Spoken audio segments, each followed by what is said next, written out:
Welcome this week to the Arizona Real Estate Radio Show. I'm Brent Bankston here with Nick Mowry. We're here to talk to you about some great things in real estate and in Arizona. This week we're going to discuss 5 things that we think you should do to prepare your house to get ready to sell. But first, before we go into that, I just wanted to see how Nick's doing. I haven't seen him all day long. How's your day been going, Nick? It's been going pretty good. I mean, I just had my brokerage meeting today, so that was cool. How'd that go? It was good. I mean, we talked a lot about different types of technology come to the industry. Open Door actually came to our brokerage meeting speaking a little bit, talking about their instant offer platform. Aren't they a competitor? I mean, they are, but, they have a certain niche market. So, I mean, they're definitely going to be here to stay. So you might as well figure out how to work with them instead of against them. They're everywhere. That's true. They're on the radio and everything like that. But that's pretty cool. Now, at a brokerage meeting, how long does that take? It's typically... plan on about 2 hours when it comes to like the meeting itself, and then afterwards everyone kind of hangs out and they have like lunch for everybody and stuff like that. Is it kind of the only time that your group gets together? No, I mean we have like meetings that we personally have for my team, and then but for the whole entire brokerage, that's probably cool. Yeah. And you do it monthly? Yeah, it's like a monthly thing. Yeah, that's fun. I guess I need to pay more attention to what you do, don't I? I guess a little bit. Dude, let me check it. What's going on with this? Hold on 1 second. All right. Has one of our batteries died? You know what? I've often been told I have a face for radio, so it could be the camera just doesn't want to work on me, and that would make a lot of sense. I'm okay with that.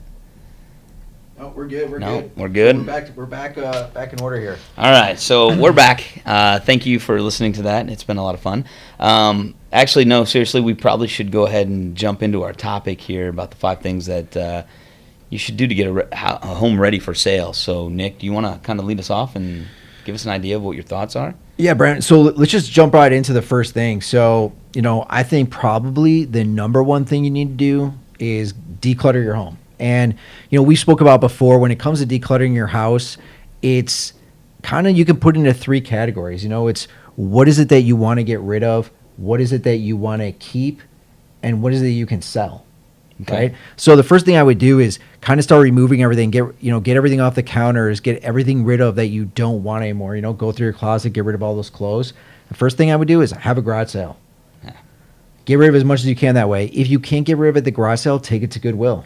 Use it as a tax write-off. From there, it goes into the trash if nobody wants it there. Yep. And then after that, anything you want to keep, but it's still going to it's still causing clutter to your house, get a storage unit. Get a storage unit, put everything in there. It's kind of like you already start packing all the stuff away in there, and now you're kind of cleaning your house up, getting rid of most items. I mean, let's be honest, most of the time when people are moving, they're either moving to, upsize or downsize. And so if you're upsizing, you probably have more stuff than you need, and that's one reason you're moving, right? To move into a bigger home. That makes a lot of sense. I think decluttering is very important, and, every year you typically spring clean, right? Moving is like a larger spring cleaning than anything else, correct? Going off that, once you declutter, I think second we should look at doing repairs around the house. Your house better than anybody else, and once you've decluttered, now the things that are wrong with it are going to be more visible.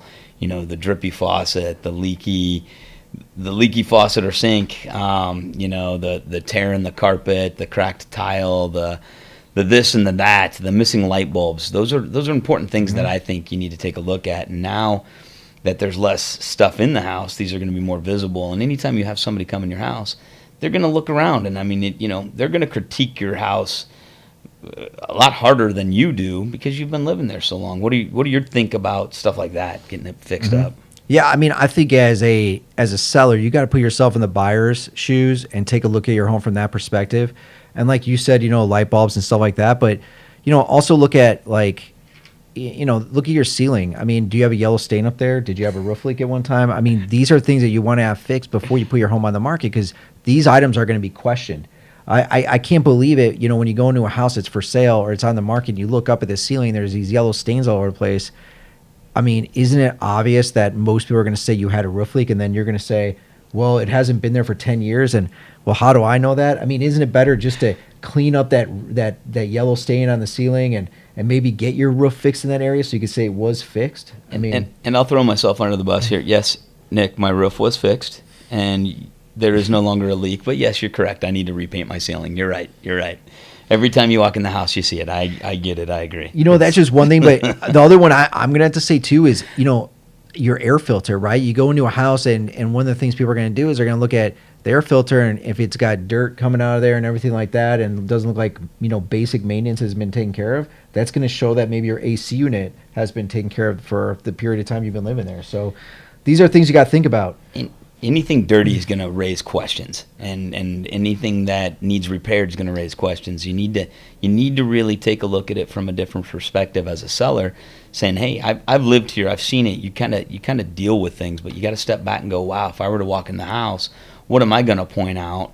Because what do I expect it to be like?" There's nothing wrong with it, but it's what the consumer that's going to buy your house is going to expect. And I got one other thing too. When it comes to doing maintenance on your house, consider be really basic. Once you're all decluttered and now you're doing the repairs, painting a room can go a long way. It really brightens the room up. Yes. And also cleaning the carpet. So if you have carpet, getting a good carpet clean, that's also going to really, freshen the house up as well. It just makes it smell better. And those are great things. That's the interior of the property. Nick, what would you do next? Well, obviously, once you're inside, you gotta go outside, right? So being on the outside of the property, curb appeal, man. Yeah, curb appeal. There's so many times people drive by and just won't even stop because they don't like the way it looks. Exactly. I've had buyers in the car. You pull up to a house and they just wave you on, just continue. I don't even want to see that house. Right. And it's not just your house. You got to look at your neighbor, too. If your neighbor's not taking care of their house and you're next to the worst neighbor on the block with an eyesore, you think new buyers aren't going to want to live next to that either. So, you got to look at your house. You got to make sure the lawn's taken care of. The trees are cut back. If you have chip paint, take care of that. Make sure the fascia boards are painted. But also look at your next door neighbor. Unfortunately, worst case scenario, you may have to pay for your next door neighbor's yard to have the yard work done while you're trying to sell your house. That's a touchy subject, man. The neighbors, always a touchy subject. I don't know how it would be if you were the neighbor and you had someone approach you about getting your house done, or hey, do you mind if I have my landscaper come over and clean your house while I'm trying to sell? Who knows how that would go? Maybe they totally embrace it, and maybe they might appreciate it. Get the hell out of their yard, or saves them money. They don't have to fix it, and they make it look prettier. After you do these things, decluttering, repairs, curb appeal, your home's going to be almost ready, ready to list, ready to sell, ready to be shown. And that's what I think the next topic or next item of business is that you need to have some sort of schedule. Now, Nick, you're a realtor, and you know this better than I do, but I always think about it when I'm looking at houses or trying to plan a sale, that there's convenience for me. Schedule a Monday, Wednesday, Friday type of sale, and I try and think about the family that I have, if it's a rental property, or my family in the house. But another thing you need to consider and always think about are your pets.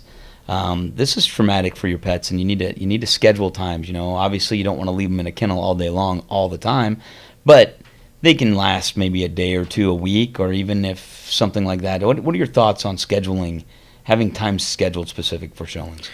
Well, I think when it comes to preparing to sell your home and coming up with a good schedule. Right, ultimately, we've talked about this. The ultimate best scenario would be you're not living there and the home is available to be shown at all times. But again, that's not really reality, because a lot of people have to sell their home before they can get into a new home. So, and for people with pets or children or elderly living at their home, that's even going to make it more difficult. Yep. So I think what you need to do is figure on having a Monday, Wednesday, Friday, maybe a Saturday schedule, or a Tuesday, Thursday, Saturday, and the homes are showing on those days. Or reducing the times. Let's say you don't want to have your pets in a kennel for a whole entire day. Maybe you move it and say, hey, we can only show the house when I'm home, and I get home at 5 o'clock, so people can start showing the house at that time, and when they get there, I can take my dog for a walk. And that way I get them out of the house. So those are just some things to think about. Right. And I think those all work. You obviously don't want to be too restrictive on your times.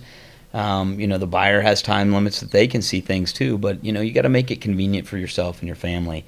I know there's one more item, Nick, and I know you love talking about it. What is that item? Well, you got to clean your house. That's not something I'm a specialty at, but clean. Yep, clean. Yeah, I mean, cleaning your house is after you've already gotten done your decluttering, your repair, your outside's looking great. You know, you kind of figured out your schedule. The only thing left is to make sure your house is clean so you can have people start coming by. You know, when I go in a house, Nick, and I look at certain things, what's the first thing you look at when you go in somebody's house or go and look at a house that you're going to list and or showing a client? Well, I think like the places where you're obviously going to see if a house is like not clean, it's going to be very noticeable is when you get into the kitchen or you go into the bathroom. Yeah, I agree. Something I can't stand when I walk into a house when I'm looking at it to purchase or with friends that are purchasing houses is, you know, dirty tile. It's rough going into the shower and going, wow, I'm going to be showering this, or looking at a bathtub that's got stains. And those are tough things that you can't get, you know, to get rid of. But, you know, it's well worth the time to just give the visual effect of that, hey, this is a clean property. You know, it's ready to move in and keep it that way and maintain it. You know, it kind of goes back to when we were talking about repairs on the house. You know, this kind of also falls in this category as well. Like, you know, painting your house. Again, yeah. That's kind of clean, right? It freshens up the house. Yep. Cleaning the carpets makes it a lot better. Also makes it smell better. When we get to, yeah. Smell better. Don't forget to have air fresheners in the house. You know, especially if you have pets, right? Exactly. You have like cats or something. I mean, you know, people are allergic to that. So you don't want people to come in your house if you have cats and you got buyers coming in that are allergic and they start sneezing or having allergic reactions to the animals. So, that's correct. But yeah, ultimately, the kitchen, make sure the dishes, the countertops are clear, the bathroom, the grout, the mirrors, toilets clean, you know, stuff like that. There's no laundry laying everywhere, you know, it's all put away.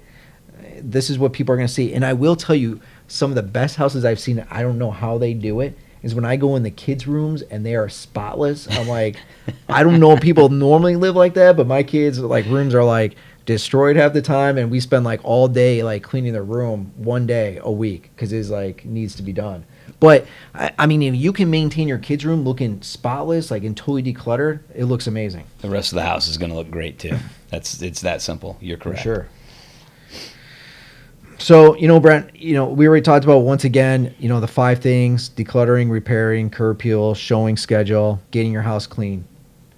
What else do you have to say? You know, those are all important things, and we, you know, I just want to say thank you to you guys taking the time to listen to us and hear us talk about these things to get your home ready to sell. Yeah. I want to throw a quick shout out to Ryan Sabia from Arizona Mortgage Guy. He's on Instagram for giving us feedback on this show. You know, he gave us a couple ideas, and we're going to be throwing that out there too in the future. We'll throw some. We're looking for some ideas. It'll be on Instagram. If you guys want to reply back, we'll add that onto the show. What we're going to do in the future, and obviously we're starting back up again with our show, is we're going to send out questionnaires and let you guys know what the next topic's going to be for the week to follow this one. Next week we're going to talk about it. Now that your home's ready to sell, the opportunity and potential is that you're going to become a buyer. So we're going to talk about the things that you need to do to get prepared to purchase your new home. So if you guys have anything you want to say or any questions you have about becoming a buyer, or what you think you need to do to get prepared, we'd love to hear about it. Follow us on Instagram and give us some questions. We'll talk about them next week, and we do appreciate it. Ryan, thank you for talking to us. All right, guys. Thanks a lot, and we'll talk to you next week.